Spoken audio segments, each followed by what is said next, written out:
નમસ્કાર વિદ્યાર્થી મિત્રો, કુશળ મંગળ હશો એ અપેક્ષા સહ આપણે આપણા આજના નવા તબક્કાની શરૂઆત કરીએ. તો અહીં ધોરણ 11માં નામાના મૂળ તત્વો વિષયમાં પ્રકરણ નંબર 4 એટલે કે આમનોંધમાં અગાઉ આપણે સ્વાધ્યાયમાંના પ્રશ્ન નંબર 5માં એક વ્યવહારની આમનોંધ આપી ચૂક્યા હતા. આજે આપણે પ્રશ્ન નંબર 5માં આગળ વધવું છે. તો અહીં સૌ પ્રથમ આપણે આજે વ્યવહાર નંબર 2 અંગેની સમજ મેળવીશું.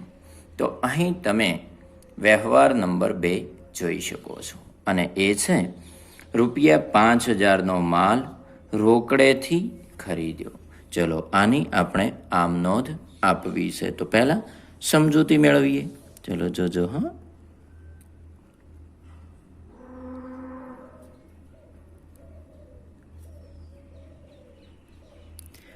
અહીં ધંધો છે. કોનો ધંધો છે? તો ધંધાના માલિક કોણ? પ્રાજલ. કારણ આપણે પ્રાજલની આમનોંધ તૈયાર કરી રહ્યા છીએ. અહીં એક અન્ય વ્યક્તિ છે.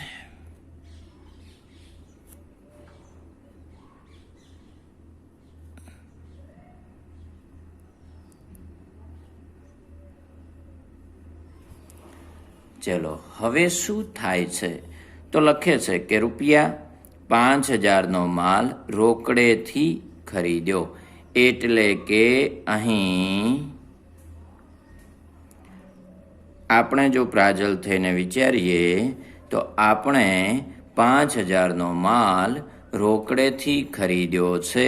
એટલે માલ આપણી દુકાનમાં એટલે કે આપણા ધંધામાં આવે છે. મિત્રો, માલ આપણા ધંધામાં આવે છે તો આપણે સામે કંઈ આપ્યું છે કે કેમ? તો લખે છે કે રોકડેથી ખરીદ્યો. એટલે કે આપણે રોકડ ચૂકવી છે. એટલે હું એમ કહી શકું કે રોકડ જે છે એ અહીં આપણી દુકાનમાંથી અથવા તો ધંધામાંથી જાય છે. તો બે બાબતો છે, માલ આવે છે અને રોકડ જાય છે. ચલો એ બે બાબતો અહીં નીચે રજૂ કરીએ અને એને સમજવાનો પ્રયત્ન કરીએ. તો પહેલી બાબત લખી શકું કે ધંધામાં માલ આવે છે. મિત્રો, શું કરવાથી માલ આવે છે? તો ખરીદ્યો એમ લખ્યું છે એટલે ખરીદી કરવાથી માલ આવે છે. તો અહીં ખરીદ ખાતે અસર થાય અને ખરીદ ખાતે અસર થાય ને તો ખરીદ ખાતું સંકળાયેલું હોય. હવે ખરીદ ખાતું એ માલ મિલકત પ્રકારનું ખાતું છે. આપણે જાણીએ છીએ કારણ એમાં માલ સંકળાયેલ છે. મિત્રો, માલ મિલકત ખાતાનો નિયમ આ ખરીદ ખાતાને લાગુ કરીએ તો ટૂંકમાં હું નિયમ આ પ્રમાણે કહી શકું કે આવે તો ઉધાર, જાય તો જમા. તો અહીં આવે છે એમ લખ્યું છે એટલે હું કહી શકું કે આ ઉધાર થશે. રાઈટ? ચલો, એકલા ઉધારથી તો કામ ચાલશે નહીં, કારણ આમનોંધ આપવા માટે જમા થતું ખાતું પણ નક્કી કરવું પડશે. તો અહીં બીજી બાબત રજૂ કરીએ. ચલો, અહીં લખ્યું કે ધંધામાં માલ આવે છે. તો ધંધામાં માલ આવે છે તો આપણે કંઈ આપ્યું છે કે કેમ? તો હા, રોકડ આપી છે. આપણે રોકડ ચૂકવી છે. આપણી જોડેથી રોકડ જાય છે. આપણી જોડેથી એટલે પ્રાજલ જોડેથી અથવા પ્રાજલના ધંધામાંથી. રાઈટ? એટલે રોકડ જાય છે. તો લખી શકું કે ધંધામાંથી રોકડ જાય છે. મિત્રો, ધંધામાંથી રોકડ જાય છે એટલે રોકડ ખાતે અસર થાય. અને રોકડ ખાતે અસર થાય ને એટલે અહીં રોકડ ખાતું સંકળાયેલું હોય. રોકડ ખાતું એ પણ માલ મિલકત પ્રકારનું ખાતું છે, કારણ રોકડ એ આપણી મિલકત છે. ચલો, માલ મિલકત ખાતાનો નિયમ ટૂંકમાં હું આ પ્રમાણે રજૂ કરી શકું. આવે તો ઉધાર, જાય તો જમા. તો અહીં લખ્યું છે જાય છે એટલે જમા એમ કહી શકું. તો અહીં એક ઉધાર અને એક જમા, બે બાબતો આપણી સામે આવી ચૂકી. ખરીદ ખાતું ઉધાર થશે અને રોકડ ખાતું જમા થશે. તો હવે આપણે ઉપર જે આમનોંધનો નમૂનો અહીં તૈયાર કરેલો છે એમાં આમનોંધ આપીએ. મિત્રો, અહીં તમે જોઈ શકો છો કે મેં તારીખ, વિગત, ખાપા, ઉધાર રૂપિયા અને જમા રૂપિયા એમ લખ્યું નથી, કારણ આપણે અગાઉ એક વ્યવહારની આમનોંધ આપી ચૂક્યા છીએ. એટલે આ નમૂનો કન્ટિન્યુ છે. આપણે એની ચર્ચા અગાઉના તબક્કામાં કરી ચૂક્યા છીએ. તો હવે અહીં નંબર 2 એમ લખીશું, તારીખ લખીશું નહીં, કારણ પ્રશ્ન નંબર 5માં તારીખ આપેલી નથી, નંબરો આપેલા છે. તો નંબર 2. ચલો, હવે અહીં શું લખી શકું? તો અહીં આમનોંધ માટે આપણે કયું ખાતું ઉધાર અને કયું ખાતું જમા એ જોવું પડે. તો ખરીદ ખાતું ઉધાર છે, રોકડ ખાતું જમા છે. તો અહીં લખી શકું. શું લખી શકું? તો જોજો. હા, ખરીદ ખાતે ઉધાર તે રોકડ ખાતે જમા. મિત્રો, રકમ ક્યાંથી લાવીશું? તો અહીં તમે વ્યવહારમાં જોઈ શકો છો કે રૂપિયા 5,000નો એવું લખ્યું છે, એટલે અહીં ઉધારમાં 5,000 લખીશું અને અહીં જમામાં પણ 5,000 લખીશું. ઉધાર રૂપિયા 5,000, જમા રૂપિયા પણ 5,000. ચલો, હવે શું? તો હવે બાબત જે લખવી છે. તો અહીં બાબત જે કઈ રીતે લખીશું? તો અહીં વ્યવહાર છે કે રૂપિયા 5,000નો માલ રોકડેથી ખરીદ્યો, તો એના ઉપરથી બાબત જે લખી શકાય. શું? માલ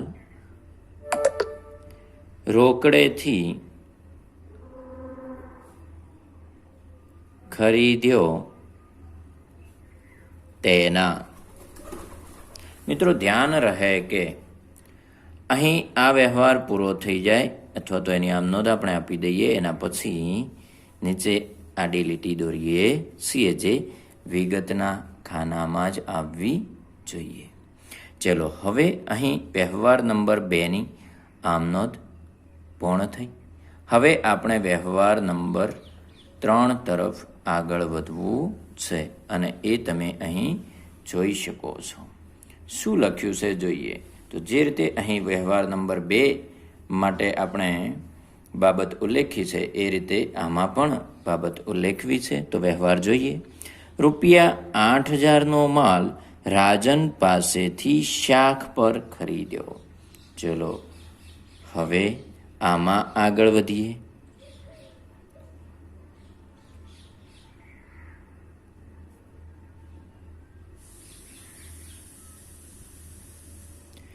અહીં ધંધો છે કોનો? પ્રાજલનો. આપણે પ્રાજલ થઈને વિચારીએ તો આપણો ધંધો છે, રાઈટ? ચલો, હવે અહીં એક વ્યક્તિ છે જેનું નામ છે રાજન, રાઈટ? ચલો, હવે વ્યવહારમાં લખ્યું છે કે રૂપિયા 8,000નો માલ રાજન પાસેથી શાખ પર ખરીદ્યો. કોણે ખરીદ્યો? આપણે, એટલે પ્રાજલે, બરાબર? તો અહીં ધંધા માટે માલ ખરીદ્યો છે, એટલે હું કહી શકું કે અહીં ધંધામાં માલ આવે છે, રાઈટ? ચલો, જે રીતે ઉપરના વ્યવહારમાં બાબત હતી એ રીતે અહીં પણ માલ આવતો હતો. અહીં પણ માલ આવે છે. અહીં માલ આવતો હતો એટલે સામે રોકડ ચૂકવી હતી, પણ અહીં રોકડ ચૂકવવામાં આવી નથી. કઈ રીતે કહી શકું હું? તો લખ્યું છે ને શાખ પર.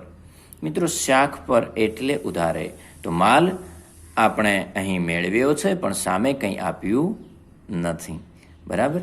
ચલો જોજો હા શું થાય છે. તો પહેલી બાબત તો આપણે અગાઉ નોંધી હતી એ પ્રમાણે નોંધી શકીએ. તો અહીં હું લખી શકું, શું લખી શકું કે ધંધામાં માલ આવે છે. રાઈટ મિત્રો, ધંધામાં માલ આવે છે એ શું કરવાથી આવે છે? ખરીદ્યો એમ લખ્યું છે એટલે ખરીદી કરવાથી આવે છે. તો અહીં હું લખી શકું કે ખરીદ ખાતે અસર એટલે ખરીદ ખાતું સંકળાયેલું હશે.